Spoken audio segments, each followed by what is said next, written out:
I found this written on a sheet of yellow notebook paper on the floor when I moved into my new house. My landlord informed me that the previous homeowner went missing under mysterious circumstances just about 6 months before I bought the house. I'm posting this here as a reminder to always be careful online. Sometimes, following your recommendations can take you to weird places. After finishing my shift late Saturday night, all I felt like doing was collapsing on my bed and watching some YouTube videos while I fell asleep. As soon as I got home, I slammed the door shut and tumbled into my bed. My eyes were almost closed as I unlocked my phone and picked out a random video. The video was by some channel I'd never heard of, and was some sort of Pulp Fiction narration or creepypasta reading. I'm not usually one for creepy stories. I much prefer watching more lighthearted videos in my free time. But on this occasion, it didn't really matter what I was watching, since I was so out of it already. I'm not really sure why, but it just feels wrong to sleep without noise in the background. Ever since I was a kid, I've always had some sort of sound going on while I slept.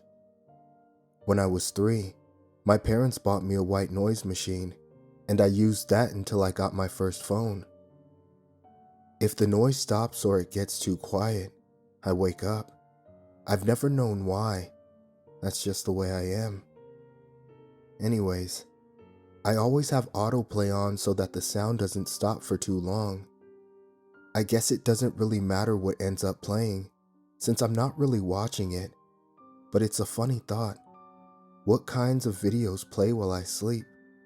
What if the audio enters my mind and implants dark subliminal thoughts in the night? Maybe I'm just being paranoid about that, but whatever happened mere minutes ago has me shaking. It's the reason I'm typing this now, scrunched up behind my bed's headboard.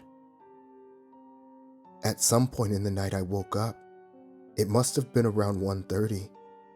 I noticed that I could barely hear the video, which must have been the reason my sleep ended so abruptly. I groggily opened my eyes and sat up. I saw the dim light of my phone screen shining up from the floor beneath. I groaned and picked it up off the ground and saw the video I was on. It was a video with 0 views. I wondered how many videos it took for me to get here. The first video I'd clicked on had about 100,000 views. The video's title was Nighttime Exploration. The description consisted of only one word. Hey.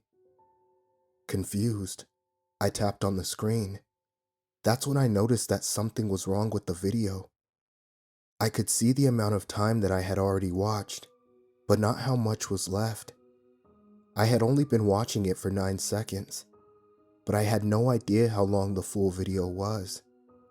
At first, I wondered if I was actually watching a live stream, but thoroughly examining the description and everything around the video, I found there was no indication of this being live. I decided to watch it because I was awake by now and fairly intrigued. I had to stare at my screen for a few seconds before I realized what I was looking at. The camera was pointing at a door. More specifically, it was pointed at the doorknob. The video was oddly silent. I had to crank up the volume to the maximum to hear anything at all. What I heard was breathing. The breathing was presumably that of the cameraman. It was scratchy and deep, and sounded uneven, like he had run several miles to get to the door. I almost skipped to the next video in my recommended when I saw nothing was happening. But right as my thumb was hovering over the next thumbnail, I noticed something on the screen. The camera shook, as a hand which belonged to the cameraman emerged into view and wrapped itself around the doorknob. The hand seemed larger than normal, and was wearing a black glove. The glove had rubber on the palms and fingers, which allowed the hand to open the door. As the door swung open in the video, I heard a small squeal come from my phone speakers. At the same time, I thought I heard a similar noise come from downstairs. I quickly turned my volume all the way down, but I didn't hear anything else. I figured I was just being paranoid and turned the volume back up. The door was now open, and the building the man had stepped in was dark. Clearly, it was night on the video too. We appeared to be in the entryway to a small house, with a small hallway leading to a small living room, in which stood a flight of wooden stairs. Everything was extremely difficult to make out, since the video was so dark, and since I was sitting in a dark room myself, and was still drowsy. Luckily, the mysterious cameraman stood still for long enough in each place for me to take a good look at it. If he hadn't, there was no way I could have properly observed everything in the frame, since, as I soon realized, there wasn't the option to pause the video. The small triangle in the middle of the screen was grayed out and didn't work for some reason. Again, I thought this was odd but didn't really think about it. I was still tired and, for some reason, I was extremely curious as to where this would go. The cameraman began walking slowly through the hallway. His breathing became even more labored as he moved, covering up even the sounds of his footsteps in the video audio. Again, I thought I heard noises coming from downstairs, but I tried my best to ignore them. That was a mistake. As the man moved through the dark house, I began to notice some striking similarities between the house in the video and my own place of residence.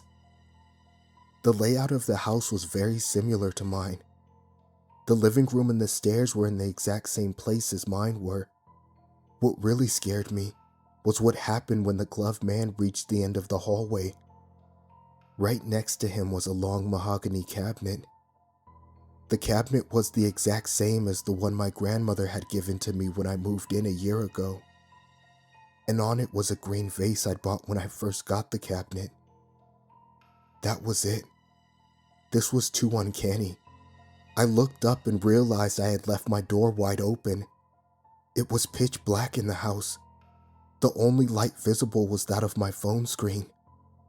I felt a weird chill run down my body, despite being wrapped up in the blankets. I wanted to believe this was all a nightmare, or some weird coincidence. But none of it made sense. Everything was just too similar. I decided it was time to turn off the video. However, when I tapped on the screen to bring up the option to leave the video, nothing happened. I tried again. Nothing. I was frozen on the video. I couldn't leave. At this point, waves of terrifying thoughts were crashing through my head. Part of me was scared half to death, and the other part of me wanted to believe that this whole experience was somehow all in my imagination. Yet somehow, I was still glued to the video.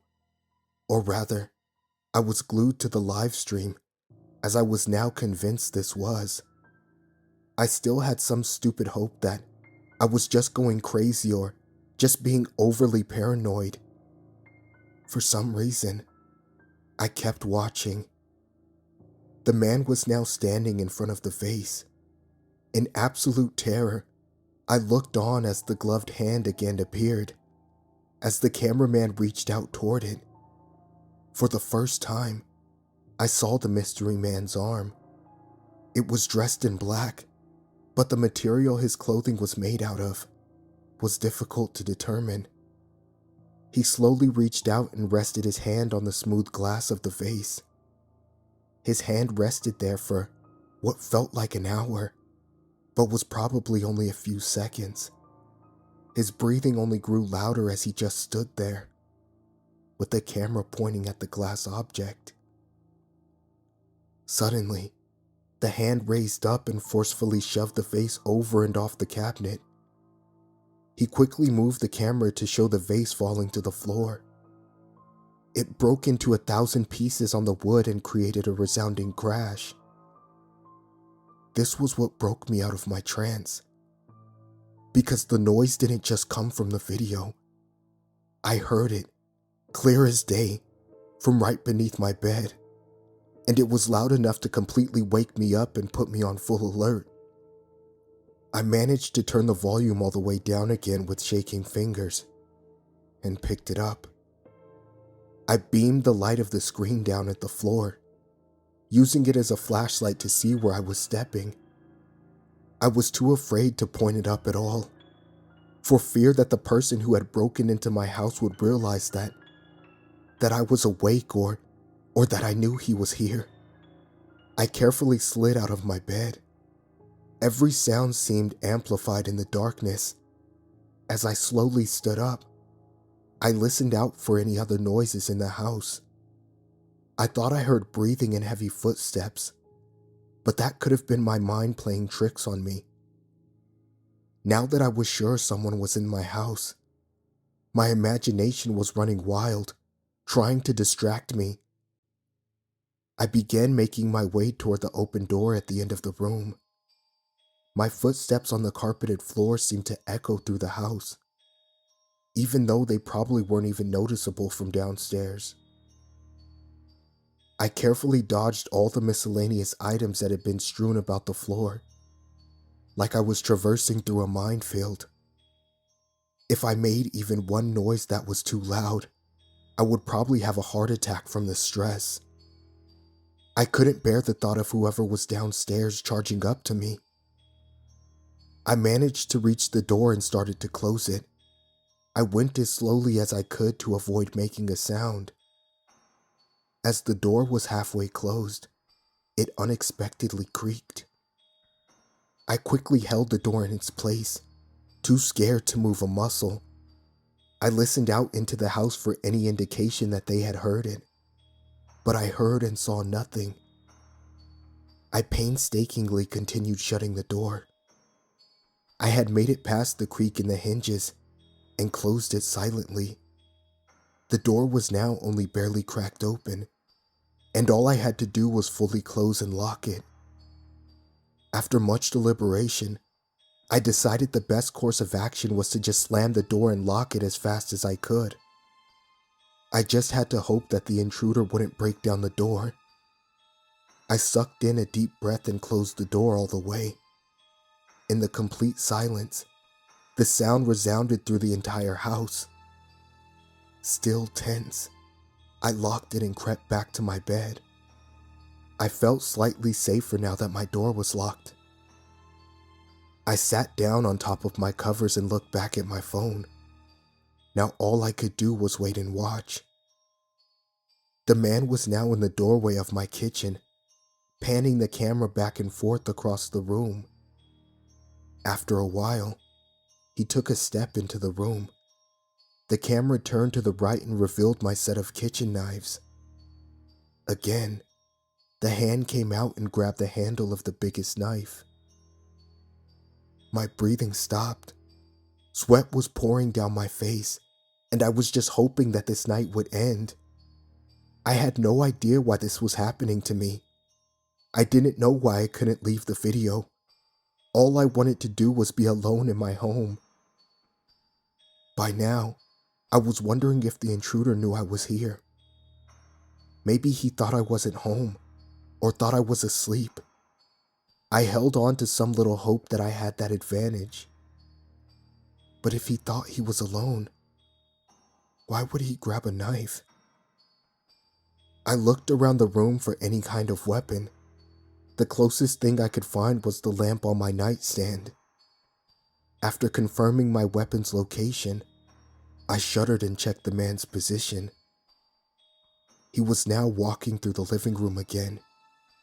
I turned the volume up and leaned in, listening for anything. As I did this, I thought I heard a faint chuckle. It was very quiet but noticeable. The intruder walked slowly through the room. I noticed that he was walking somewhat unevenly, since the camera was shaking. I figured the man must have had a limp. The cameraman's steps were so slow that I checked the clock to see how long I had been watching. I determined that I had been suffering through this video for over half an hour. At last, the man reached the foot of my stairs. He laboriously lifted his foot onto the first step, then the next one, then the next one. I could see my door slowly come into frame as he ascended the stairs. He was climbing the steps to my room. I had never felt this level of fear before. The thought of an unknown assailant climbing the stairs right outside my door shook me to the bone. I wondered what I could do when he got here. Would he try to break in? How would I fight him with nothing but a lamp? I couldn't call the police. My phone was frozen on this stupid video. I was trapped.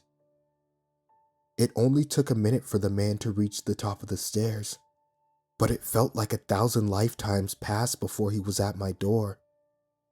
The whole time, I could hear his footsteps, clear as day, only a few feet away from me. The video showed him taking a few steps until he was standing mere inches away from it, then angling the camera to point at the doorknob, just as he had at the beginning. The video kept going for several seconds, pointing at my door. Then, the video ended. The audio stopped and the screen was completely frozen on the shot of the doorknob. I could now hear the quiet sounds of a man breathing on the other side of the door. I beamed the light from my phone down at the bottom of the door.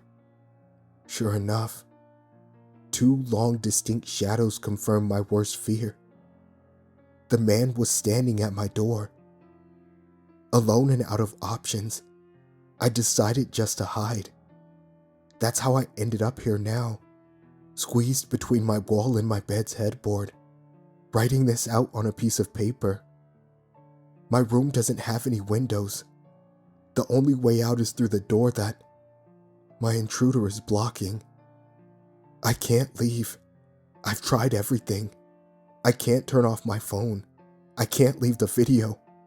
I'm trapped. It's been hours, and he won't leave. My only choices are to stay in here or fight, and I sure as hell can't fight him. If anyone finds this, I'm already gone. Please, just heed my warning. Be careful on the internet. You never know what you may find.